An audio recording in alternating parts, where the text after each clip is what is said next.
sizwe sifinyelela kulazini iqiniso. Hallelujah. uJesu uthethelela izono. Ewe. ngoJesu sithethelela izono. Ewe. ngoJesu siba ne-relationship noNkulunkulu wethu owasidalayo. Jesus. uthi we wonderfully made and fearfully made.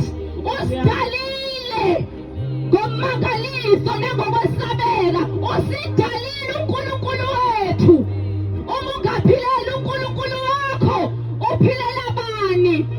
There are only two kingdoms, ekaSathane nekaNkulunkulu. uma ungaphilela uNkulunkulu akukho otherwise. Obviously, automatically usavu uSathane, uphilela uSathane.